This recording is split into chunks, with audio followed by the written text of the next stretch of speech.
Muy buenas tardes o buenos días, buenas noches, porque con internet no sabe a qué horas ustedes estarán observando este mensaje. Hoy es lunes 11 de septiembre. Tenemos hoy un invitado muy especial aquí en Mirar Lejos. Se trata de don Alberto Mansuetti, que él nació el 20 de septiembre de 1947 en Argentina, en la ciudad de Santa Fe. Es abogado, politólogo y estudiante bíblico. Ha residido en Argentina, Venezuela, Guatemala, Perú, Bolivia y ahora lo tenemos aquí en México. Autor de numerosos artículos, ensayos, audios y videos disponibles en el Internet. Ha publicado muchos libros, uno de ellos, Punto de Cruce, y ¿Qué es el liberalismo? De Venezuela en 1990, El embrollo en Venezuela en 2002, La salida en Perú 2003 y Las leyes malas en Guatemala 2009. Y puedo seguir leyendo, tiene un currículum muy amplio, don Alberto Mansuetti, pero yo quisiera pedirle a don Alberto que nos platique él mismo quién es Alberto Mansuetti, qué ha hecho y qué hace y qué va a hacer. Gracias, ingeniero. Bueno, yo soy un asesor político, consultor político, que yo soy de la derecha liberal, y toda mi vida lo que me he ocupado en todos estos países es en asesorar a actores políticos que pretenden impulsar las reformas liberales para una transición del estatismo al capitalismo liberal y aceptablemente democrático. Y entonces he asesorado a muchos políticos, como digo, en Argentina, en Venezuela, en Guatemala, en Perú, en Bolivia y ahora en México. Entonces la gente preguntará, bueno, ¿y por qué tiene que andar de un lado para otro? ¿Por qué no se queda en un lugar? ¿Lo corren o qué? Bueno, a veces me han corrido, pero no siempre. Me he quedado sin trabajo, y cuando me quedo sin trabajo tengo que irme a otro país, ¿okay? Me he quedado sin trabajo porque la política, ¿qué es la política? Es la eterna rivalidad entre izquierda y derecha. Yo estoy del lado de la derecha, pero ese es el lado que siempre pierde. La izquierda siempre gana, casi siempre gana, y la derecha normalmente pierde. ¿Okay? Entonces, claro, yo trabajo para el que pierde, y eso no es lo más aconsejable si uno lo que busca es el dinero. Yo no busco dinero, sino busco hacer lo que me gusta. Creo que lo hago más o menos bien, pero los clientes se me van, porque la izquierda es mucho, a pesar de ser una minoría, muy minoría, juegan mejor. Son mucho más hábiles y competentes a la hora de jugar el juego. Es un juego rudo, es un juego caro, ¿okay? El juego de la política, izquierda contra derecha, ¿okay? La izquierda son jugadores mucho más competentes. ¿Podría pensarse que a los de izquierda entonces les gusta más el poder que a los de derecha? Desde luego. A ver, vamos a ir paso por paso. El problema es que la gente de derecha, que es la inmensa mayoría, la gente de derecha normalmente está trabajando, está creando riqueza, generando empleo, produciendo bienes y servicios para vender, se ocupa de la producción, la distribución. ¿Ok? En cambio, la izquierda se ocupa nada más que de política, juegan a tiempo completo, son profesionales, entrenan todos los días, ¿okay? Y su único objetivo es el poder, es construir poder, ¿okay? O sea, yo me acuerdo cuando yo fui de izquierda, tenía unos 17 años por ahí, se me pasó rápido, ¿eh?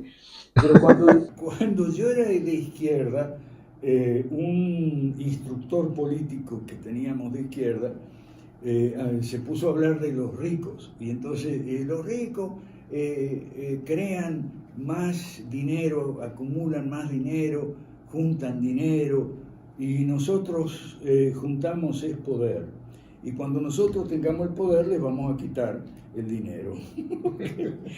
así lo dijo, y eso es una realidad, eso es verdad, eso es lo que hacen. Yo me acuerdo Por ejemplo, en Venezuela. En Venezuela, cuando yo escribí mi primer libro entero, me acuerdo que un banquero muy generoso me dio un cheque para pagar la imprenta. El libro se llamaba Punto de Cruce. Entonces, pero con un cheque me dio con una mano me dio el cheque, con la otra mano llamó este banquero a un amigo de él que era el más grande empresario de medios, radio, televisión, prensa, etcétera, y le dijo: vas a promover el libro, yo estoy financiando el libro se llamaba Punto de Cruce, tú vas a promoverlo, por favor. El otro le dijo: sí, cómo no. Después no fue. Y pasaron los años, llega Chávez y casi todo su radio, televisión y prensa y demás se le expropió. ¿Ok? O sea, no es conveniente quedarse callado. Pero bueno, se le expropió, y cuando se le expropió, yo íntimamente, no es que me alegré, pero yo dije: bien hecho, se lo merece. Entonces, bueno, tuve que hablar. A ver, ¿eso está pasando en México? ¿O puede pasar en México? Claro que sí. Entonces, ¿por qué no reaccionan los medios? ¿Qué es lo que pasa en México? Lo que pasa en México es que la derecha es muy ignorante. Y la miedosa. Miedosa. Y miedosa. ¿Ok? Nuestro movimiento, que es el Proyecto 5 Reforma, nació de una profunda y autocrítica con la derecha. ¿Ok?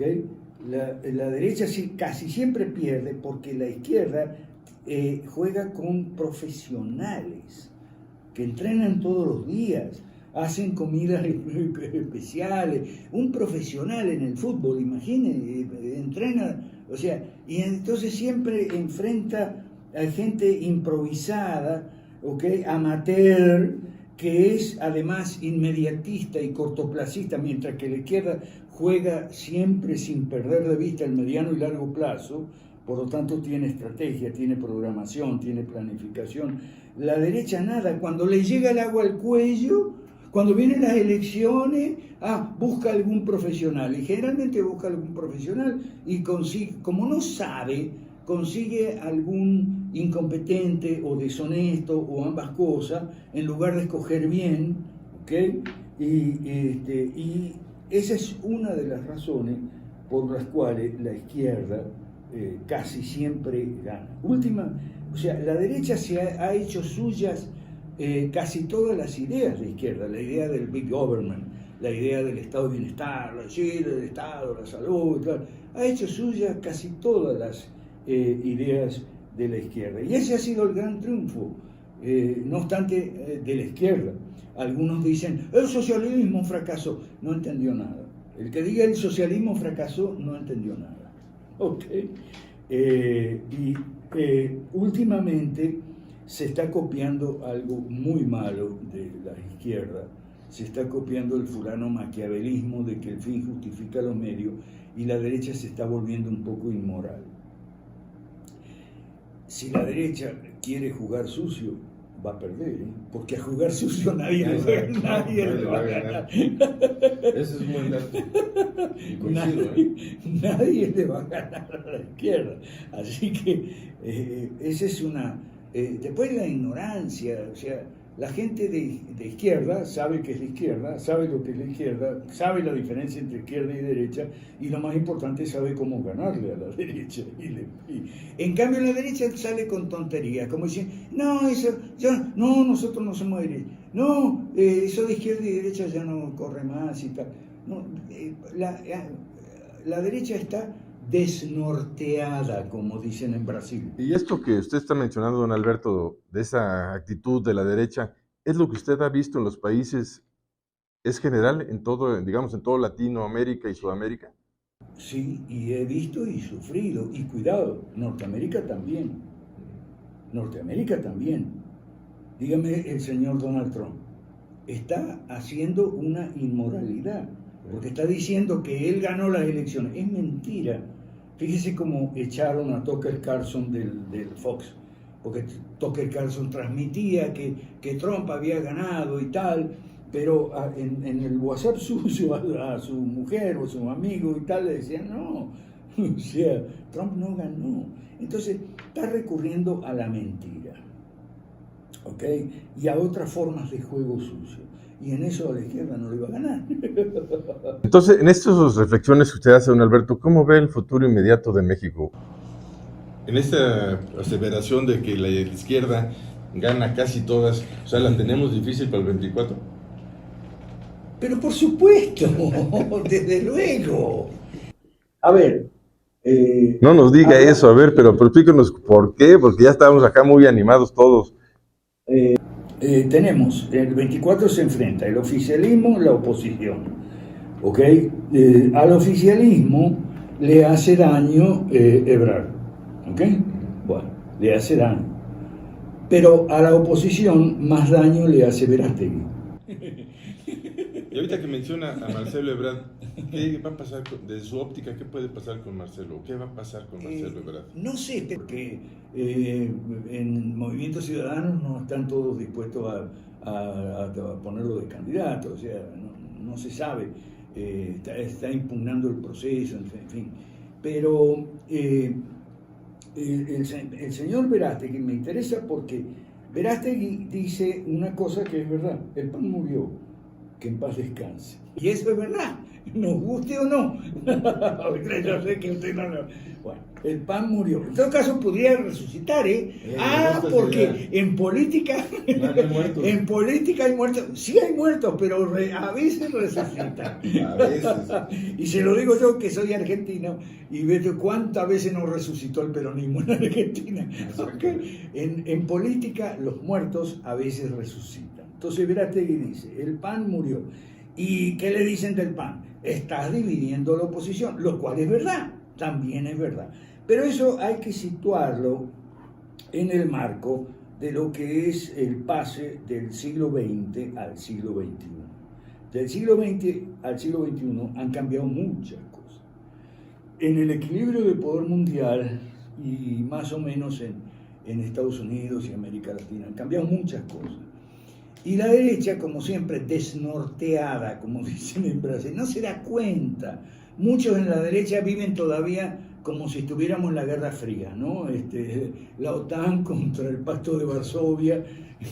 Muchos viven atrasados de noticias, digamos. En cambio, la izquierda no, la izquierda se alimenta bien de información, porque la izquierda... es que ese es el problema. La izquierda se dedica a tiempo completo a la política, incluyendo aprender de política y informarse sobre lo que sucede. En cambio, la derecha no. La gente de derecha está todo el tiempo, como digo, creando riqueza, generando empleo, bienes y servicios. Entonces no tiene tiempo ni para informarse, ni para aprender, ni para estudiar qué es la izquierda, qué es la derecha, cómo se juega este deporte. No tienen ni idea. Pero a ver, don Alberto, en México he notado yo un fenómeno que antes no veía. Y yo quiero que con la experiencia que ustedes tienen nos diga si así empezaron en otros países. Hoy los jóvenes no tienen interés ninguno en participar, ni sobre todo de saber de política. ¿Así ha pasado en otros países que después han ido avanzando en su destrucción como Venezuela? Así es. O sea, los jóvenes también se quedaron callados. Así es. ¿Pero por qué se quedaron callados? Bueno, porque para mí, como jugador, o sea, hay que ver el juego, ¿no? Y con un poquito de espíritu deportivo. La verdad es que López Obrador es un genio. Y su genialidad se llama mañaneras. ¿Ok? Porque, ¿qué es la apatía? La apatía viene de la perplejidad. ¿Qué es la perplejidad? Y bueno, en la política que tal partido dice una cosa, tal otro dice otra, entonces la gente no sabe a quién creer y se queda perpleja. Y de la perplejidad viene la apatía. Bueno, entonces no me interesa, no entiendo ni lo voy a entender, no me interesa. Por eso las mañaneras son la clave de López Obrador. Las mañaneras, él reúne a su gente y le da sus explicaciones, ¿okay? Con sus palabras, hablando incluso lento para poder escoger bien las palabras y darles tiempo a digerir y metabolizar a su audiencia lo que dice, ¿okay? Y con eso es la fórmula para combatir la apatía. ¿Qué se hizo del otro lado? Bueno, una señora hizo las contramañaneras, que quizá estaba mal elegido el nombre, pero eso era lo que había que hacer, una contramañanera. Sin embargo, eso duró muy poco, no tuvo apoyo. Entonces, siempre hubo en el siglo XX lo que nosotros llamamos la derecha mala. La derecha mala es la que se adopta las ideas de izquierda y demás en sus planes de gobierno y tal. Nombres: uribismo en Colombia, macrismo en Argentina. Eso es derecha mala, ¿ok? El Piñera y compañía en Chile. No le digo el PAN aquí porque se va a ofender. No, dígame, estamos para aprender. Ok, eso es derecha mala, ok, del siglo XX. Pero entonces ahora vienen las derechas malas del siglo XXI, súper populistas. Ahí tiene usted 3 versiones para dar nombre. Milei en Argentina es una versión libertaria. Verástegui en México, una versión conservadora de aquella nacional católica, usted sabe. Y Bukele en El Salvador, que no es de derecha, él es de izquierda, pero su aparato, su base, su discurso toma el tema de la seguridad y demás. Lo hace muy mal, porque lo hace irrespetando el Estado de Derecho, metiendo en la cárcel sea quien cualquier chico por tener tatuaje, ¿okay? Imponiéndole a las policías una cuota para meter y salir en la televisión y en Twitter y todo eso, ¿okay? Lo hace mal, pero la seguridad siempre ha sido una bandera de la derecha y la ha tomado, a pesar de ser un hombre de izquierda y demás. Entonces esas expresiones son terriblemente populistas. Yo le diría, son asquerosamente populistas. Pero entonces los jóvenes de hoy son más perplejos que los de antes, porque yo cuando estaba en el 97 había muchísimos jóvenes en la campaña que hicimos aquí, y hoy verdaderamente cuesta trabajo sacarlos de su ensimismamiento, están como metidos en ellos mismos, y tenemos que hacer algo para el 24, deben de salir y de pues participar y proponer también, criticar. ¿Por qué los jóvenes están más perplejos hoy que antes? Muy simple, porque el mundo es mucho más complejo hoy que antes. Antes era más fácil la cosa, usted tenía el mercado libre contra el comunismo, usted tenía la OTAN contra el Pacto de Varsovia, el bloque soviético, ellos eran los malos, nosotros somos los buenos. Así es muy fácil. En el siglo XXI las cosas cambiaron mucho, ¿ok? Entonces, por eso los jóvenes están más perplejos, porque están más confundidos y desorientados que antes, en un mundo mucho más complejo, muy cambiado, donde gracias al capitalismo liberal, la economía china pudo sacar a 800 millones de pobres de la pobreza y hacer una clase media robusta de alto consumo, incluso consumo digital. Quitando leyes malas y dando libertades, ¿no? Por supuesto, ¿ok? Entonces, pero eso ya nos desubica un poco, pero ¿cómo? ¿China no es comunista? Si el Partido Comunista es el que gobierna y es el partido único y demás, nos desorienta porque no tenemos la respuesta. Lo que hay que hacer para 2024, ingeniero, es una contramañanera de inmediato para poder explicarles a los chicos cómo funciona el mundo y tal, de la misma manera como López Obrador se lo explica a su gente. Entonces, ha habido muchos cambios, ¿ok? Enormes cambios. En América Latina no tanto, pero en América Latina sí aparecen las nuevas derechas malas, que son las populistas, las que siguen la línea Trump, Bolsonaro, Vox de España, ¿ok? Hay que, en las contramañaneras, llamada de otro nombre, habrá que explicarle a los chicos y a la gente en general quién es Trump, quién es Bolsonaro, quién es Vox de España, ¿ok? Y qué es el populismo. Y sobre todo, porque la gente se desorienta con el populismo. El populismo es un estilo, no es una ideología, es un estilo que puede ser utilizado por corrientes o fuerzas de izquierda como de derecha. Cuando yo escribí, además el populismo es el tema crónico de los politólogos. Así como los físicos teóricos siempre caen en el mismo tema, espacio y tiempo. ¿Okay? Los politólogos siempre caemos en el mismo tema, populismo. Cuando yo escribí mi primer libro en Venezuela, era sobre populismo. Ahora, el populismo que había en ese momento era un populismo de izquierdas, no había populismo de derecha. Mucho después vino Gloria Álvarez, viralizó el término populismo, el populismo, república, tal. Pero también en ese momento había un populismo de izquierda. A partir de Trump nace el populismo de derecha y ahí nos desorientamos. ¿Y cuál es más nocivo para un país? ¿El populismo de derecha o populismo de izquierda? Los dos. Populismo siempre es destructivo, porque ¿qué es lo esencial del populismo? Lo esencial del populismo es una retórica incendiaria basada en resentimientos y odios contra ellos, la casta, como dice Milei en ellos, la casta, y nosotros el pueblo, y yo represento al pueblo, ¿ok? Eso es populismo, y es tan malo el de izquierda como el de derecha. Pero en esas contramañaneras habrá que explicar por qué el socialismo es un éxito, el socialismo no fracasó, porque es un éxito porque todas las 10 medidas del capítulo 2 del Manifiesto Comunista del año 48, Marx y Engels, 48 del 1800, Sí, que él tiene su historia. Sí, 1848, esas 10 medidas a través de las dos internacionales y de los organismos de las Naciones Unidas, de la Sociedad de Naciones, la OIT, y después de las Naciones Unidas y demás, se inscribieron en la mente de la gente. Vaya a convencerle a usted de que el Estado no tiene que dar salud y educación y tal. En la mente y en las leyes. Y a veces en las constituciones. ¿Okay? Entonces, eso fue un éxito. Entonces, con ese éxito, ellos lograron poder. Tienen el poder. La sartén por el mango. Y bien agarrada. Y ahora, entonces, tiran el marxismo cultural.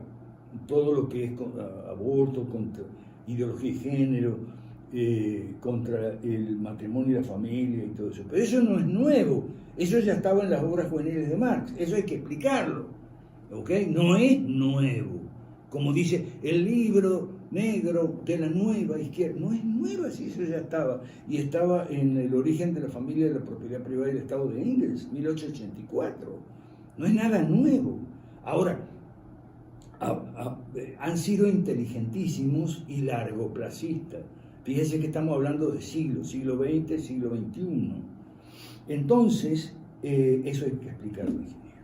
Dice Macario Schettino que las cosas van a cambiar para bien. Dice, yo le doy un plazo de 15, 20 años. Entonces lo que les recomiendo es no se mueran en ese tiempo, porque van a ser de los pocos afortunados que van a vivir dos auges en un país. ¿Usted lo ve así también, como que México sí va a cambiar para bien en un plazo de 15, 20 años? ¿O antes, o no vamos a cambiar? Muéstreme, esa es una afirmación demasiado aventurada. ¿Ok? Porque dice que esto es cíclico, en el mundo siempre ha habido, lo que pasa es que se están acortando los tiempos. No veo eso, porque yo no veo dónde están los recursos políticos, ¿okay?, para producir ese cambio. No veo, ¿okay? Veo lo que yo he visto desde hace 100 años, ingeniero, que es la izquierda juega mejor, la derecha casi siempre pierde. ¿Y por qué? Yo le puedo explicar por qué, pues tendríamos que hacer 4 o 5 programas. No, los hacemos, está muy interesante el tema. La izquierda casi, ¿por qué eso va a cambiar? ¿Dónde están los recursos políticos? Yo no veo ni a los actores, ni a las corrientes, ni la gente de derecha, digamos, preparada. Veo siempre la misma improvisación y cortoplacismo, inmediatismo en la derecha. ¿Okay? No sé quién es el que dice eso, que las cosas van a cambiar para bien dentro de no sé cuántos años. Bueno, Milei también dice que dentro de 35 años Argentina va a ser una potencia y tal, pero ¿de qué habla? Él quiere ser 35 años presidente de Argentina, por Dios, por favor, es que la derecha es tan loquito, es tan desesperado. Ojo, están desesperados, la derecha, y la desesperación Mala es consejera. muy mala consejera. Muy. ¿Y alguna similitud de lo que está viviendo México con el resto de los países donde usted ha vivido? ¿Hay algunas o son Muchas. muchas? Muchas. Okay. Y la más preocupante para usted, ¿cuál sería, don Alberto? Porque usted que ya vivió en todos esos países que han transitado muchos para mal y que pareciera que aquí estamos transitando para mal también, ¿cuál sería el factor más para usted, más preocupante que usted visualiza aquí en nuestro país? En dos palabras, la ignorancia de las derechas, la ignorancia unida a las falencias, errores, equivocaciones de todo tipo, inmediatismo, desesperaciones e inmoralidades de las derechas. ¿Ok? Las derechas somos los buenos, ingeniero. Las izquierdas son los malos. Entonces, si somos los buenos, no nos podemos portar mal. Tenemos que comportarnos como buenos. Exacto. Entonces, Chapas me dice, aquí me están diciendo que ustedes critican a todo el mundo. No, criticamos solo a dos sectores, los malos y a los buenos que se portan mal. Es casi todos. A los buenos que se portan en manera incompetente o deshonesta o ambas cosas.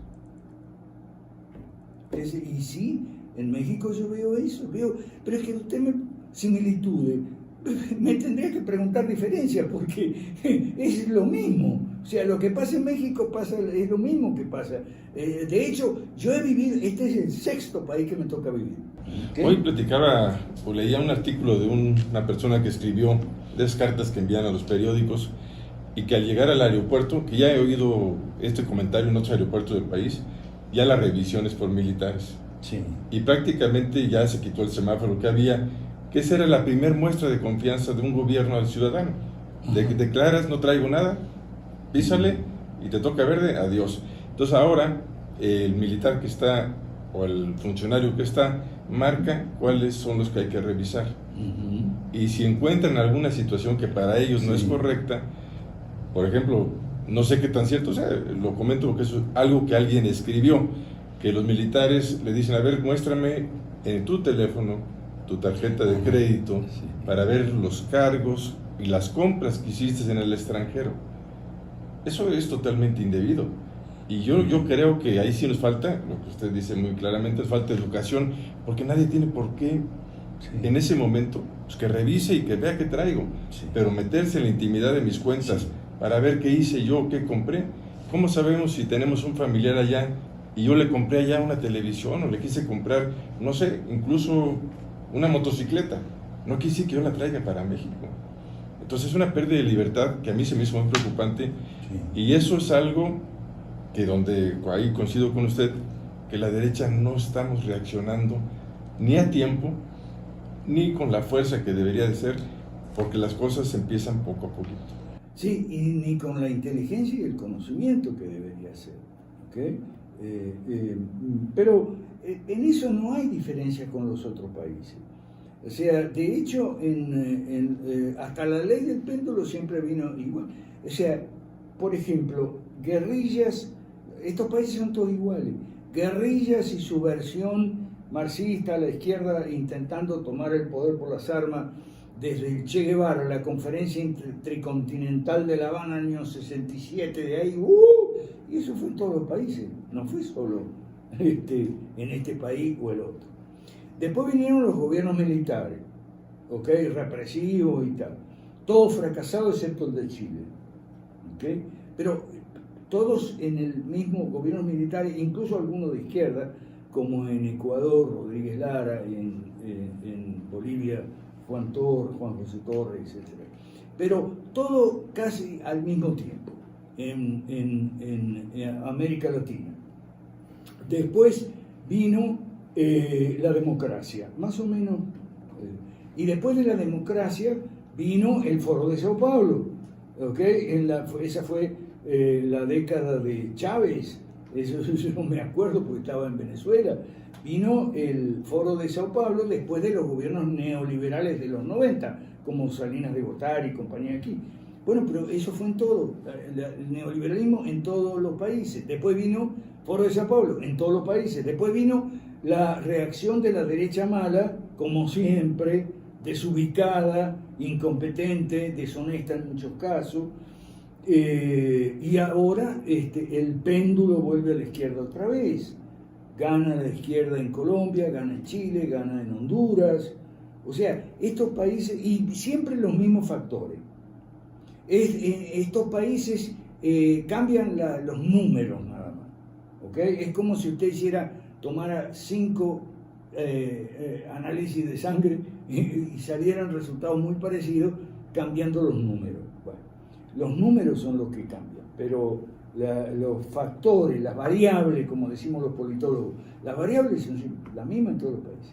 En un escenario, digamos, del 2024, que la gente saliera a votar masivamente y que ganase la derecha, ¿cómo cree que reaccionara la izquierda que usted conoce aquí de México? ¿Pero cuál derecha? ¿La derecha que lleva a una candidata de izquierda?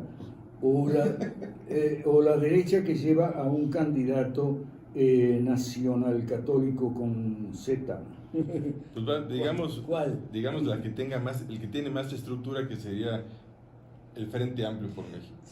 Pero es que hay un problema aquí en México, y eso sí es una diferencia. Aquí no hay doble vuelta. Aquí no hay doble vuelta. Es muy importante. He investigado, yo en todos los países investigo, estudio los países. En este país ha habido 3 intentos, 3 proyectos de ir a un sistema de doble vuelta, que es un sistema excelente que inventaron los franceses, pero aquí no lo saben usar. Y entonces se agolpan todos en la primera, porque entonces, no, si la primera es justamente para distribuir, ¿okay? Pero aquí no lo saben usar. Pero el sistema de doble vuelta o balotage, es un invento francés, es muy bueno. Ahora, no han prosperado en México los 3 intentos que hubo para legislar para la doble vuelta. Sí, pasarse a ese sistema. Entonces es un problema. Es un problema porque los combates electorales son muy reñidos. Yo lo estoy viendo ahora. ¿Okay? Cuando sale Verástegui y dice el PAN se murió, sale el otro, no, pero estás dividiendo la oposición. Y en el oficialismo sale Ebrard, le dicen a Ebrard, no te vayas, y ya se fue. y ya se fue porque lo echaron, además. En ese profesionalismo que usted dice de la izquierda, que entrenan todos los días, yo no veo a un Ebrard yéndose bajo lo mismo que usted comenta. Bueno, no sé, no tengo la bola de cristal, eso sí. Yo siempre digo, no tengo la bola de cristal, no sé lo que va a pasar a futuro. Porque aquí especulamos mucho, ¿no? Dicen, eso sí. Es el plan B, para llevar 2 candidatos. O sea, no se puede saber o una segunda marca. Una segunda marca. Porque la primera está a punto de morir. Porque es la verdad, o sea, la marca Morena ha desmerecido mucho. El poder desgasta. No desgasta, no, es que siempre subestimando al contrario. ¿Ves? Esa es otra razón por la cual la derecha pierde, subestima al contrario. Además, le insulta, no combate sus ideas. Boric, ese es un bipolar. Evo Morales, drogadicto. No, eso es un error. Claro, hay que proponer, hay que patear pelota, no solo atajar, tratar de atajar los pelotazos en el arco, sino ir adelante y patear al arco rival. Y eso evitar los autogoles, ¿no? Y evitar los autogoles. Y eso es lo que la derecha no hace. Entonces, en el caso de López Obrador y Morena, están subestimando, como siempre, ¿ok? Las mañaneras... Pero a ver, don Alberto, subestimamos, y la Ciudad de México prácticamente quedó dividida en la elección intermedia. O sea, sí perdió prestigio Morena, o fueron malos candidatos los que presentaron, porque en esta elección del 21, en forma conjunta sacó más votos la oposición que Morena.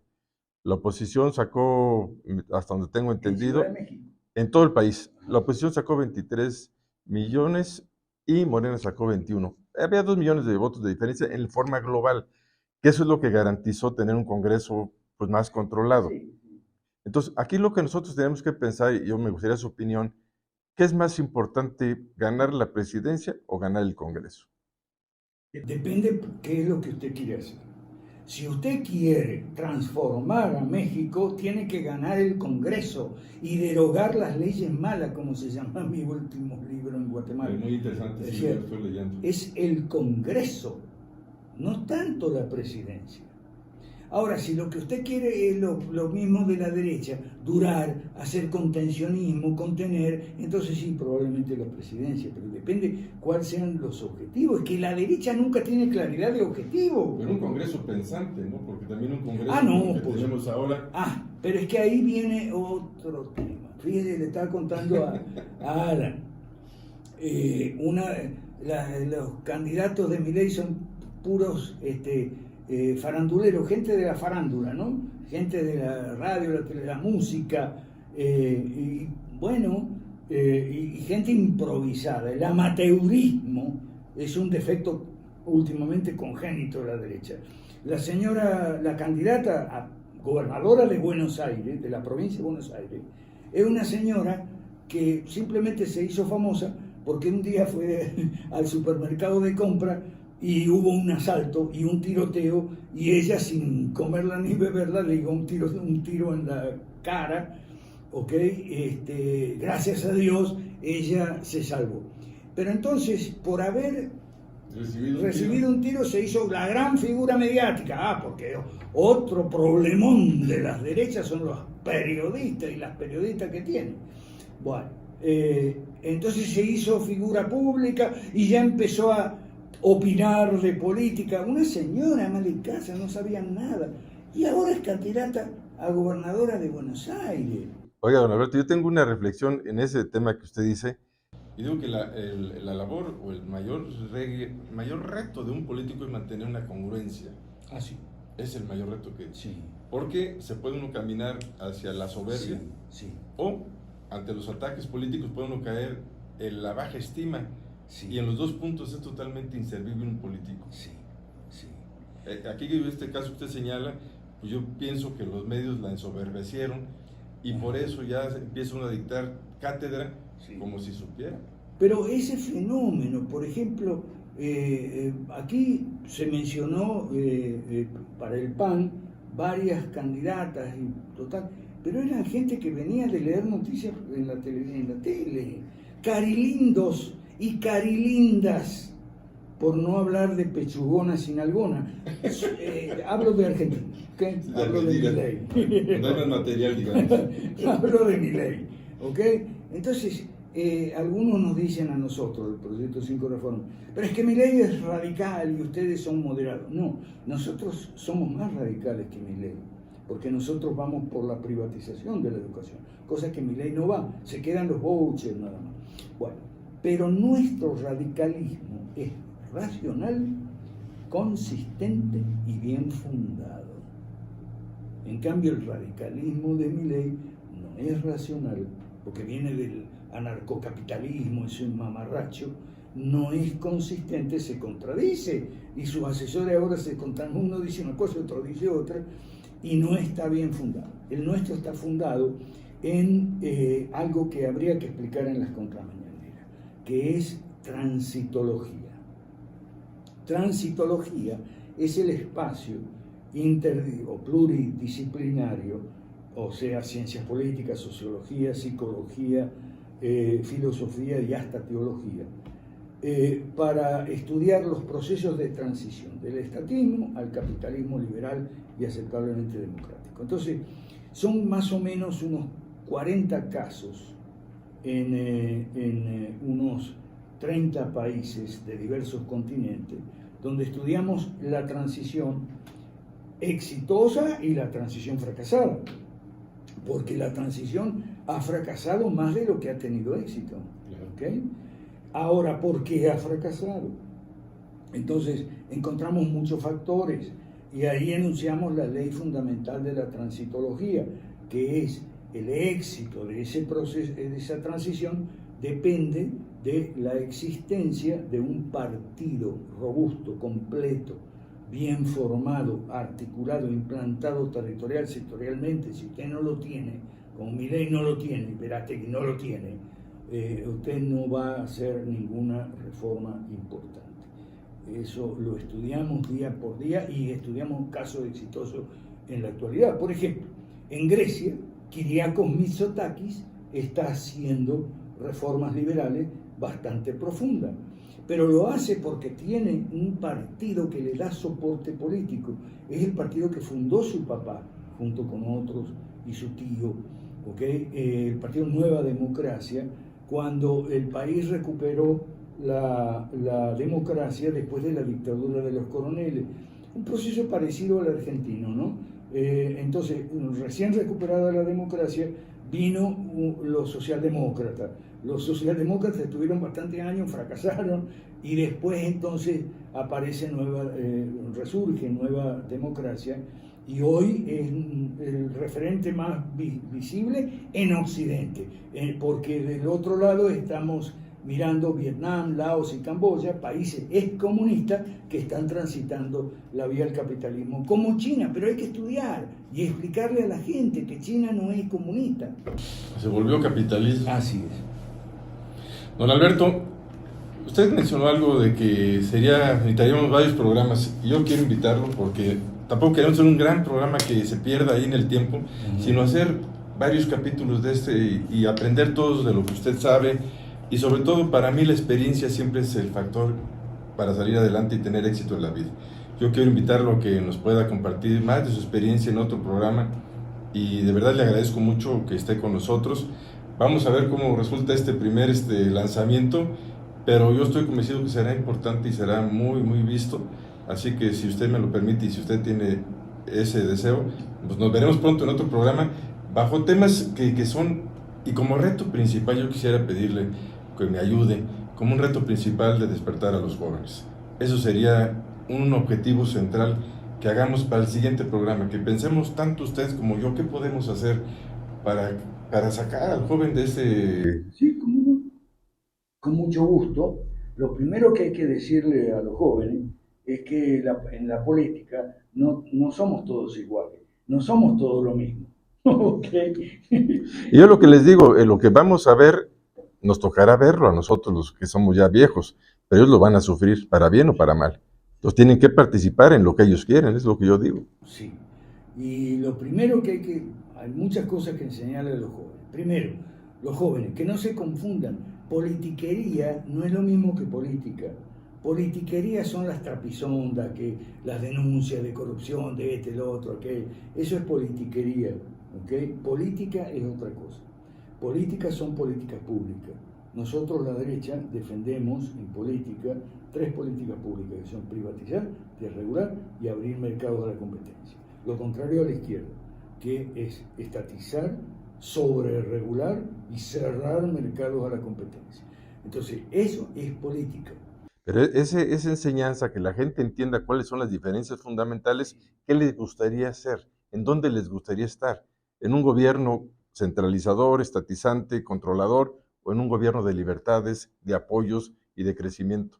Porque esa de que 200 pesos en la bolsa y un par de zapatos, nadie se la compra, ¿eh?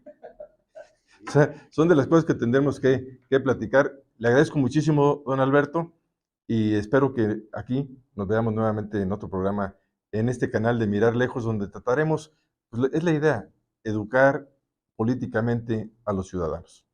Muchas gracias, con todo gusto acepto el reto. Muchas gracias, don Alberto. Pues muy buenas tardes, buenos días, buenas noches, donde estén escuchando esto, y nos vemos la próxima semana.